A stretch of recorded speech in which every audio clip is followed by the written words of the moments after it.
Clapton, Eric siapa? Eric Bling. Eric Bling. Nah, Eric Bling. Oke. Minan. Min Tasikmalaya. Hidup Tasikmalaya. Yes. Oke.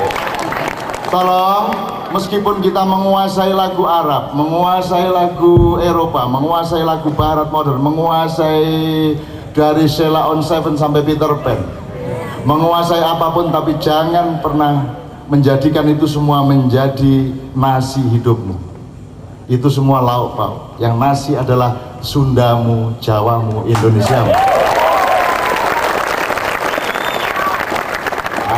Gitu. Jadi kalau orang Tasikmalaya mau blues bisa, mau Arab bisa.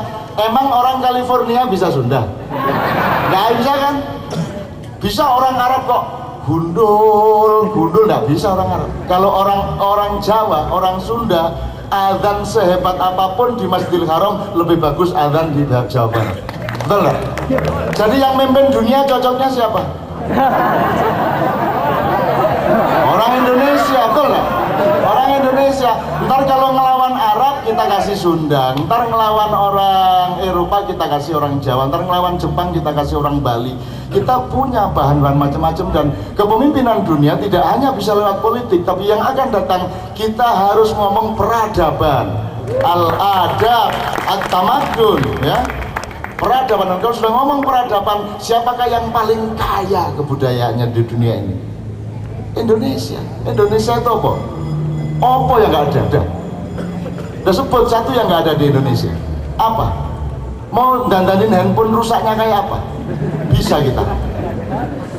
Di kecamatan Padang Telecek orang ini, nggak tahu bahasa Sundanya apa. Padang Telecek, Pabalata, ada di mana-mana. Ada di mana-mana. Itu yang bikin Concorde, yang bikin pesawat Concorde, yang di NASA pesawat luar angkasa, itu insinyur-insinyur Indonesia sangat berperan di sana. Karena di sini tidak diberlakukan, kan gitu. Tapi pokoknya kita menguasai dunia, jangan khawatir. Kita sekarang rendah hati, tidak apa-apa diece-ece orang dulu, besok kita jitak kepalanya mereka semua, kan itu. Oke.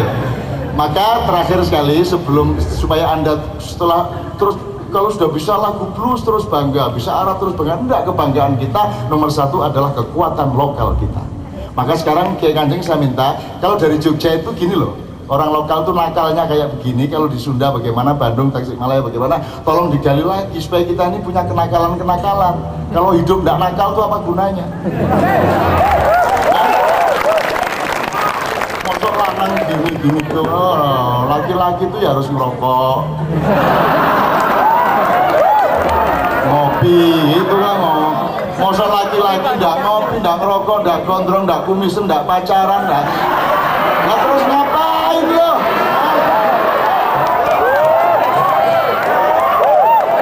Ntar pagi sore ke kamar mandi cuma disuntik ini.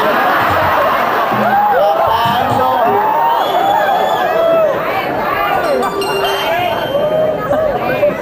Oke, satu contoh dari Jogja. Nanti kalau Anda punya sumbangan tolong kasih tahu saya, nanti di tengah-tengah diskusi giliran Anda. Teman-teman ini dari Yogyakarta.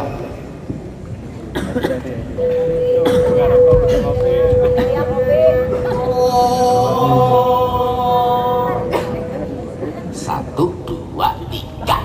Iyo podo nolaning demak ijo, ayo cu, codaanku ayo ku, kusir jaran ayo rantai kapal ayo paluare PKI ayo iwak babi ayo bintang sabit masumi ayo minat jiko ayo godok eko ayo rondo mendem ayo demok silet gudiken.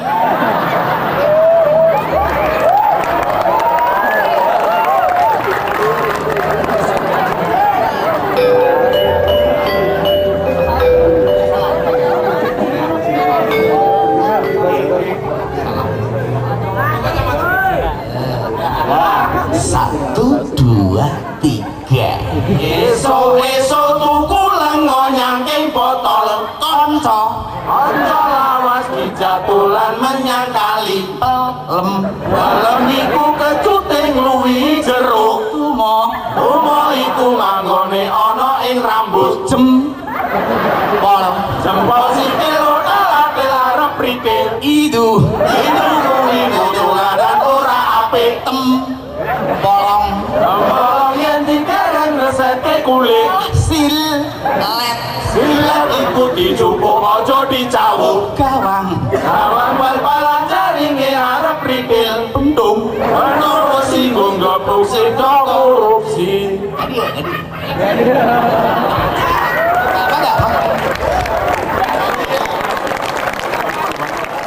Kalau kita ngomongin tentang hakikat keberagamaan, saya cuma ingat satu hadis yang bilang bahwa membuang duri dari jalan itu adalah iman.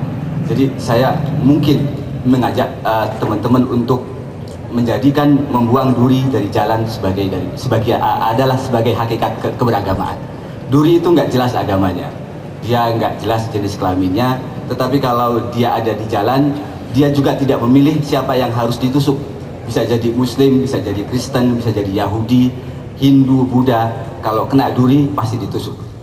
Dia nggak jelas agamanya dan dia juga tidak pernah memilih siapa yang harus ditusuknya.